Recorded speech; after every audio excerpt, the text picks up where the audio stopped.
As you know, I'm running for United States Congress in District 24, and district numbers usually mean nothing to people. So to sum it up, the map is behind me. You can see it goes from Carrollton down through northwest Dallas, into Irving, and then basically across 183 all the way to Keller, North Richland Hills, through South Lake, Colleyville, Grapevine area. So it's a big district, covers a lot of ground. I'm running against a career politician. The man has held elected office for 30 years, and my feeling is our country is going down the tubes. The gentleman that I'm running against has been absent, so absent that Roll Call newspaper named him to the obscure caucus. And we don't need folks in the obscure caucus. We need folks out there leading, and that's what I plan to do when I get to Washington. So with that, I'd like to open it up to questions. Any topic, I'm happy to answer any of your questions. Within the first 30 days of taking office, I would institute legislation for territorial taxation. So talk about overseas. This would mean that any money a business makes overseas would be taxed in the territory where they make it, and then can come back to the United States tax-free. Because we have $1.7 trillion worth of American offshore profits sitting there that is not coming back here because they face such a tax penalty to bring that money home. To me, that would be a private stimulus to this country to bring all that money home. To say that, the fair tax takes care of that problem. You bring all that money home tax-free since there's no income tax.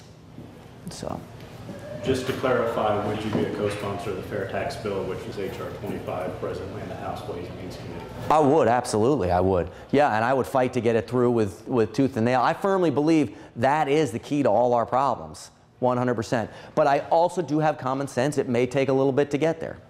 But if I could push it through or help push it through and be the one to get there quickly, I would absolutely do that. What is your illegal immigration policy stance? Is it more kind of common sense approach to it, or is it more of a, Tea Partier approach to it? I like to think all my ideas are common sense. I believe we need to build a fence, if not along the entire southern border, then at critical places that need to be where there needs to be a fence, and we need to couple that with technological advances like surveillance, drones, as well as boots on the ground. I catch some slack for wanting a fence. But the bottom line is, my common sense thought is, if I don't want people to come on my property, I just build a fence. And I think we should have a fence along the southern border. But with that comes the saying, with high fences, we need wide gates. I firmly believe we need to make it easy for good people to come here. And if we make it easy for good people to come here, we'll help solve the immigration problem of everybody sneaking across. This way, we know who's here, we know who's coming and going, we insist that they pay taxes, and if they don't, we go find them and deport them. And the ones that are already here?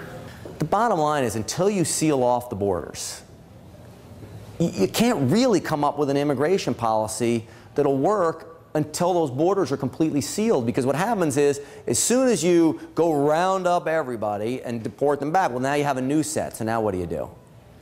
You need to seal the borders off before you can really come up with any meaningful ideas of how and what to do with the people that are here. We got to cut the waste, fraud, and corruption in Washington. My message is, we need to restore active, true, and vocal leadership to Washington, which will lead to getting connected with your constituents, okay? The bottom line is, career politicians got us in this mess, which is why I'm for term limits. Term limits are the key to cutting out all of the craziness in Washington. There's other guys around the country like me running.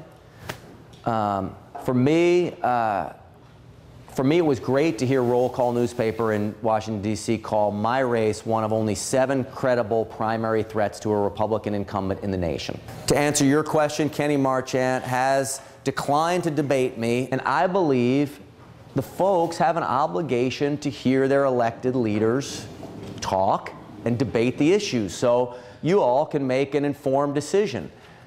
He has been totally absent from not just leading, but from the discussion.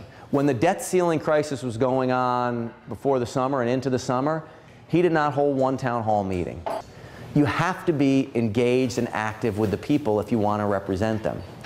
And I often say I don't want to go to Washington and then come back here and talk to you. I want to talk with you here and then go to Washington and talk for you. Nothing is more important than the battle we have ahead of us.